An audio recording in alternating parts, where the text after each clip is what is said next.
Betsy and Thomas here for the American Intelligence Media, and today is July 21st. We're going to decode some Trump tweets. You haven't heard from us in a day or so because we've been working on a very important project on election rigging with Americans for Innovation. And the article that we just released, which is a blockbuster, is located inside the link that I left for you in the description box. And also you'll be able to read these tweets. And then Thomas has put aside all of his geopolitical stuff the last 2 days and been absorbed in a really amazing project. At the end of this audio, once we finish with the tweets, Thomas will talk about that project so that if you don't want to listen to him any more than you have to, then you know you can cut off. Okay, hi, how are you?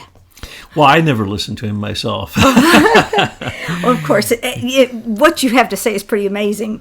Okay, let's get started on July 21st. Well, check the trip code there. Oh, no, people do like it when you do that. Well, okay, check Donald Trump at real Donald with the D and T. So the large D and the T actually stands for decoding Trump tweets. And that's what we're going to do, and it is always an honor to attempt to decode a stable genius's brilliant tweets, which in fact are more powerful than the entire mainstream media. Yes. Okay, inconceivable that the government would break into a lawyer's office early in the morning. Almost unheard of. Even more inconceivable that a lawyer would tape a client. Totally unheard of and perhaps illegal. The good news is that your favorite president did nothing wrong. Yeah, reading in between the lines, that means that he found out that Michael Cohen, his lawyer of a long time, is much dirtier than he ever knew, and that Michael Cohen is basically now equivalent to the nasty bulldog that Robert Mueller is using, Andrew Weissman, who literally has been overturned probably more times than he's been supported in his cases that he has won. So he, of course, twice, both with Michael Cohen's personal records, he stole them, and he also stole the President-elect Trump's transition team records. Just went in and stole them. This is the way the guy works. In other words, it's an end to attorney-client privilege. Gone. The rule of law, gone. You no longer have any rights. You no longer can even speak to your attorney. And Trump found out that Cohen was taping him, which just shows how dirty he is. But remember, Cohen was involved with everyone, and he's totally corrupt. You need the most corrupt lawyer if you're going to be in the tank with the sharks. And so we've even found out now through those things that were stolen from Cohen that he was being paid money to just see if he could have some influence for people in the Trump team, just because he happened to be Trump's lawyer. And then you find out that that's perfectly illegal. That's what lawyers do all the time. Do you know that? I didn't realize that people pay lawyers who are representing people that they want to influence, and they put them on a retainer. And so I guess they get inside information. I mean, isn't that against all the what justice is supposed to be about? Oh, that's right. This is fake justice. Okay, now remember, what is this really all about? It isn't about any of that. Well, first off, I'll tell you two things it's about. David Brock paid five women to bring false sex charges against Trump. One of them was the Playboy Bunny that's now coming to light. One of them was Stormy Daniels, who says she has some evidence, which she doesn't. And what does Cohen do? He simply pays them off as they come forward. Why? Because if he can get them to sign a non-disclosure agreement, it's all over. If he can get them to back off for $150,000, then they do. And then David Brock upped the amount. David Brock was paying $250 a person who wanted to step forward and make false claims against Trump. This was in the newspaper. Brock admitted it. We saw all five of these women. Why does no one remember any of this? Secondly, why are they doing this to Trump? They're trying to provoke him to fire Mueller and end the special counsel and use that as the basis for impeachment on the way out. Because Mueller's got himself in a corner and he cannot get out. But what's really going on? What we always told you. Trump is innocent. They can try all these dirty tricks, every dirty trick in the book, and then some. Matter of fact, they're creating new dirty tricks just for Trump. And none of them work. They all bounce off him because he's innocent. But then you turn around and in Hollywood, the globalists have their puppets out there confessing to raping children. How come the media isn't scrutinizing this? This is horrific. Oh, no, no, no. We can't look at any Democrats. No, no, no. No Democrats can be prosecuted in Washington, D.C. And obviously Hollywood is an extension of that. And basically the mainstream media is an extension of that. And now we find out Disney is an extension of that, which is part of the mainstream media. Of course we knew this, yes. Okay, the next tweet. The rigged witch hunt headed by the 13 angry Democrats, and now 4 more have been added, one who worked directly for Obama White House, seems intent on damaging the Republican Party's chances in the November election. This Democrat excuse for losing the 2016 election never ends. This is translated as Mitch, Ryan, and the rest of you lazy bum Republicans besides Rand Paul, who had to stand up for the president because the rest of them were a bunch of soy boy, beta male, pathetic pigs who were just only concerned about their own... Well, they're globalists. Their personal political career. That's all they're personally interested in, is their own greed. And yes, they sell out to globalism because they pay them off with both hands. But let's look at this one. We told you from the beginning the rigged witch hunt was a continuation to impeach Trump. The second he was elected, they were working on his impeachment, so they called it the Committee to Impeach. Remember, this is Peter Strzok running this with John Brennan from the beginning as they tried to keep up with what Victoria Nuland, John Kerry, and the State Department were trying to manipulate through the Trump dossier, which was created by the Democratic National Committee. So all this was going on. And so when you say the witch hunt, it's not just the witch hunt, it's the continuation of the Crossfire Hurricane through all of its 13 transformations, all led by one person who didn't even have a security clearance through a large portion of it, and is, we now know, the hugest liar you've ever seen on screen. That would be Peter Strzok. So what is the rigged witch hunt? It is an attempt to overthrow the elections. It always was. From before Trump was elected, after Trump was elected and was president-elect, and then now that he's elected, still continuing. But what do they want to do? Get Democrats to replace Republicans in the House and the Senate. Why? So that they can overthrow Trump. Because he's really the only one there.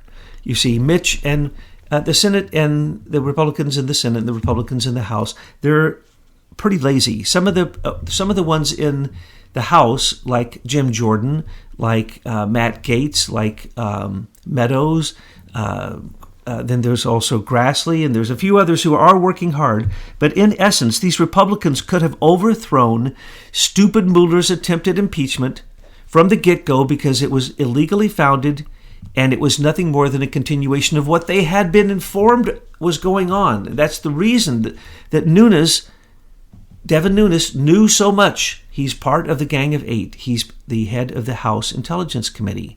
So when John Brennan was going around lying to each one of them one at a time, telling them different stories about what was really going on, Nunes knew what was going on, you see. So we have to remember that this is an attack that we have told you is going to go on until the 2020 election to try to basically smear Trump, frame Trump, impeach Trump, overthrow him, a regime change, color revolution, Soros regime change, whatever you want to call it. But that's what it always was. But you know what? They're isolated now. They can't go anywhere. And they can just stay there for 3 years just doing what they're doing. And, and he's immobilized them is what I'm trying to say. Totally, because why? He stood there and made that slip of the tongue, which caused even more attention to be again focused on the corrupt intelligence community. And we got to see Putin pull Robert Mueller's pants down. Remember, this is the Robert Mueller who delivered yellow cake uranium-235. Thank you very much, Gerald. That's a joke. Yes, we know. Okay. Anyway, 235 to Putin himself. Radioactive material he passed on to his good buddy Putin in the plane. There on the tarmac, Putin entered the plane itself. This is all well-known history. They are bunk buddies. You want to talk about bunk buddies? It isn't Trump. Who's against Trump? Mueller. Who also is against Trump? Putin. Now, Trump came out and said he doesn't support Mueller's reciprocal offer that he will give, that we should give our Russian ambassador over to Putin's people to be questioned about Bill Browder's ripoff of $1.5 billion, though in fact our ambassador was involved in it. And so are the other people that Putin wants to question. And Putin is happy to let the 12 GRU indicted people that Robert Mueller has indicted and then given over to the Department of Justice National Security Division, so it will be hidden, so that we will not know what happens with them, because Putin called Mueller out during the summit with Trump while they were questioning him during that press conference. And what did he say? Concord Catering in court made Mueller look like an idiot, and that it will come out in court and it will be shown that Concord Catering and the other 13 people charged, other 13 Russians charged, are all fake. And that's what he's really implying in all of this. Republicans, get off your rear and do something. I'm the only one fighting here. And every time I stand up, whoever I'm standing up for wins. Have you noticed that, any of you Republicans? Well, I might not be standing up for you next time if you don't get busy and stop the stupid Mueller. It's not even a valid investigation before the election, so that it can put a lid on this thing. Well, what they haven't realized yet is that we, the people out here, understand who the boss is. We're following the tweets now. And up above, we have 2 tweets here where the coach is making a recommendation of who he wants on his team. And so we, the people, will go to the polls and we'll give President Trump what he needs for victory. And so that's what they don't understand. Okay, next tweet. No collusion, no obstruction, but that doesn't matter because the 13 angry Democrats who are only after Republicans and totally protecting Democrats want this witch hunt to drag out to the November election. Republicans better get smart fast and expose what they are doing. And they're not, and it's sad, and Trump will still win, and the red wave will still win, even though we now have shown how the elections are rigged, not only with perception management through Facebook and through Google and through every social media, but also through the very machines themselves that can be remotely hacked by any high school student with PC Anywhere. It is pathetic. And every one of them, it's convenient. Don't worry, if you want to hack different states, it's all the same software, Optech. And that was in the recent release that you just put out in Truth News Headlines. So do not miss that, because it tells you, and Betsy is leading you to what you can do to make sure that elections in your area are legal, because it is up to us, the electorate. It is up to us, we the people, to make sure the elections are not rigged. The government has rigged them. It's as simple as that. And our government, the Brits, the people who own the machines, from Jimmy Carter on up, they've been rigged, folks. Okay, that link to all that important stuff is inside the description box. Please go there, because there's some great ideas of what we can do out here to make these elections better. Okay, and then the last 2 tweets are recommendations. Brian Kemp, who is running for governor of Georgia and has my full endorsement, is campaigning tonight with VP Mike Pence. Brian is very strong on crime and borders, loves our military, vets, and the Second Amendment. He will be a great governor. Yes, you see, I think every single person that I've heard him endorse has won, except the one that Steve Bannon got involved in, the replacement for Sessions. So what we're saying here is, single-handedly, he's able to take elections that don't look good and turn them into Republican victories. Why? Because they're not Republican victories. They're MAGA Republican victories. And now we see MAGA candidates stepping up everywhere and just blowing people away because of the poll numbers radically changing in literally a matter of a week and a matter of a minute with an endorsement from President Trump. So the next one is Troy Balderson of Ohio is running for Congress against a Nancy Pelosi liberal who is weak on crime and borders. Troy is the total opposite and loves our military vets and the Second Amendment. Early voting just started with Election Day on August 7th. Troy has my full and total endorsement. Now, Trump endorses, they win. Bernie endorses, they lose. And what's that crazy communist socialist little girl who doesn't even know anything about politics who just won? You know what? She's just a blip on the Cortez. screen. I don't even remember her name. Her and Bernie are the best endorsement for the Republicans after Trump. Trump is first, but they're second. And if you get Pelosi to endorse you, that's absolutely going to guarantee it also. So I just want to thank them for being so crazy liberal that they went beyond socialism, beyond fascism, into true communism. So, we don't always hang around here doing geopolitical stuff. We actually have a first love, and it's not this. And so since the guys have worked so hard lately on all of this election rigging stuff, Thomas just wanted to get away and do some interesting research on his own, and I find it highly interesting. And it's about the spear of destiny, and you want to talk about it. And as you do, you may be making reference to a video, and that video is also inside the link. So if you want to view that. Well, that video is a video that both you and I have watched, and others in the group, your team and the Conclave have all watched before. But we came back to that because of the following, and I'm going to throw this out because it's a surprise for you, Betsy. The Highlander is a great movie that is a cult movie, and then it became a TV series. And the premise is that a Highlander, whose name is MacLeod, is one of these super beings who comes from an alien planet, and they have to fight each other in single combat, and they have to cut each other's head off, and there's only one. So the phrase is, there can be only one. But in the end, you think he's going to be this violent guy. No, in the end, the one who actually wins and cuts off the head of all the other evil guys becomes the world holder of peace. And the world transforms. There's no more war. And so it's an analogy for the leaders of the world going out there in single combat in the old ways like they used to when tribes ruled the day, and having single combat. So those who are obsessed with the cult, I just want to point out that Donald Trump's mother's last name is MacLeod, and he's a Highlander. He is the Highlander. Okay, may I repeat that in any stronger terms? He is Donald John Trump MacLeod. He is like Connor MacLeod. He is Donald MacLeod. And he is the Highlander. And he's going to win, folks. Because in single combat with every person that has stepped up, they have lost. And the Trump effect has worked.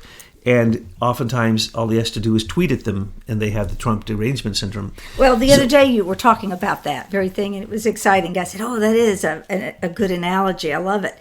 But since my thumbnail is made now, on this, how does that connect? Yeah, tell us about that. Is there such a thing as a sword or a person of power or one person who holds the fate of the world in their hands? Well, there's a legend. The legend of the spear of destiny, it's called, the spear that stabbed the side of Christ.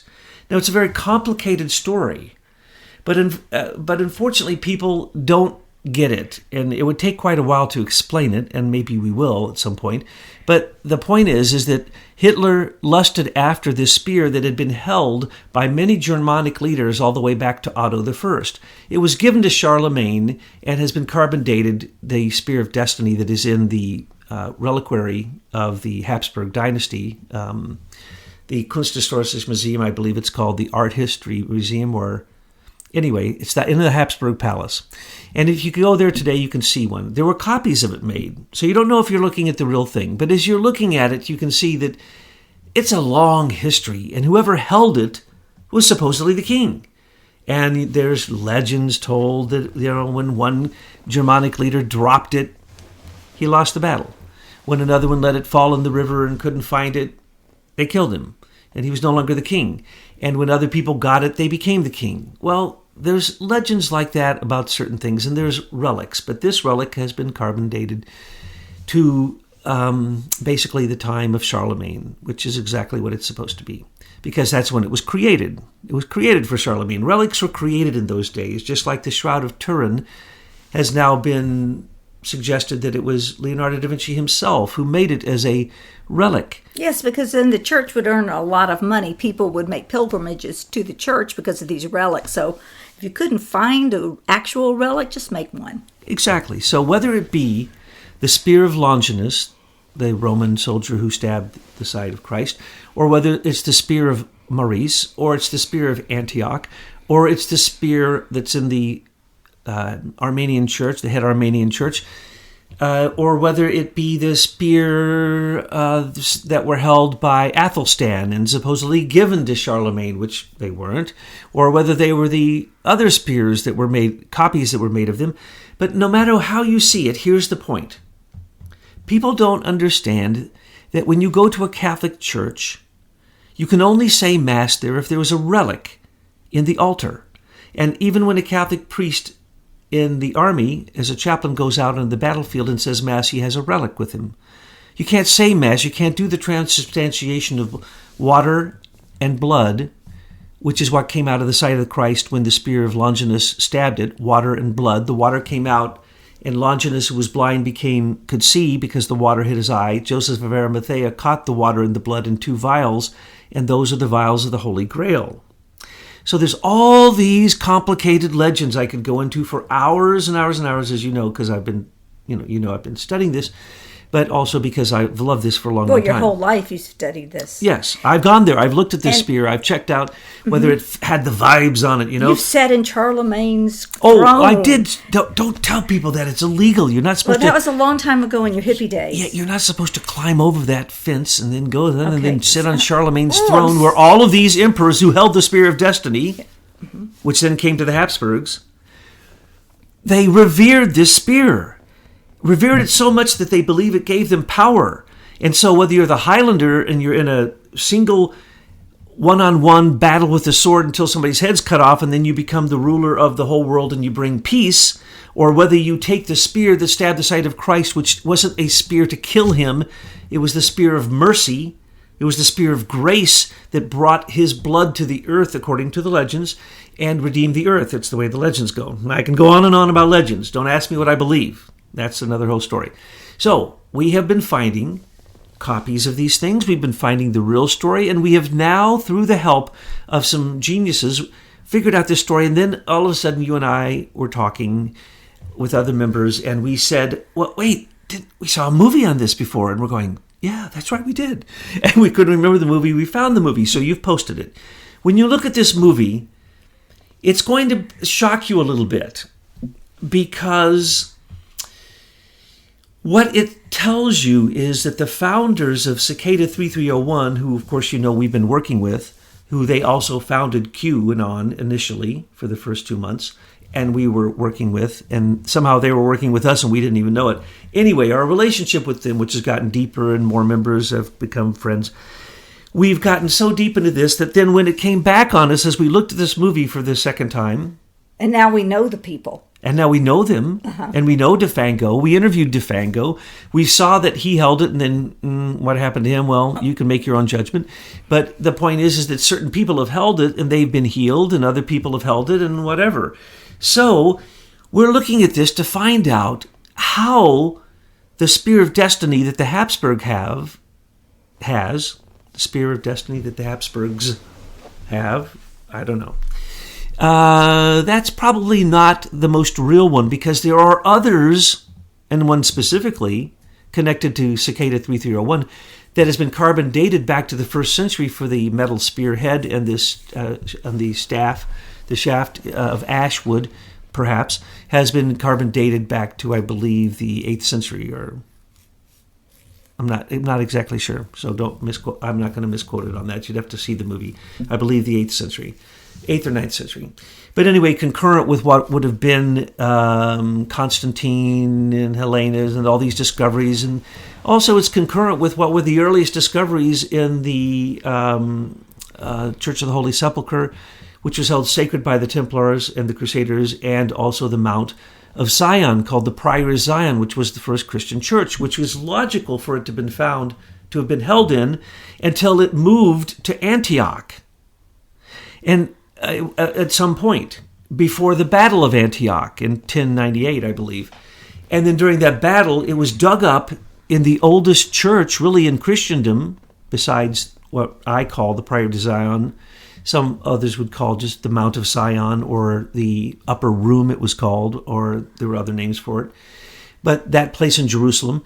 Then the first place was where Mary, Mary on her way to Ephesus, and many others, Mark, and Luke, and Andrew, and Peter. But at Antioch, Peter created a church. And during the siege of Antioch, somebody had a vision and said, dig this up. It's the spear. And so they dug it up and they found this spear. Well, no matter what, that spear was then used, no matter what you think of it, that spear was then used to lead the Templars from then on. And so one could call that the Spear of Antioch. And it seems as if that may be, and this is sheer speculation on our part, we have to talk further with some of the members of Cicada who are very, very hidden and don't come out often at all, very, very seldom, because we have certain speculation we need answered on. We're going to talk to them soon. But as we are lining up to help Cicada in their release of their new Cicada 3301 puzzle, we were linked with them in giving our interpretation, you could say, of their last puzzle, which then they say we passed the test. And so we are now friends of Cicada 331. We do not solve the puzzles. We do not do cryptology with computers. But no, we play the glass bead game because we want a more a humanitarian approach to it, because not everybody can approach this great solution and revelation in math. Some do it through art and words and literature and humanities, religion. And so this is the glass bead game. So as they are playing Q and Cicada 3301 is doing puzzling in that way, we established back in 2014, we started putting our material online and coming from a different direction, which we call the Temple of Wisdom, the glass bead game. And essentially we became Frigg and Odin.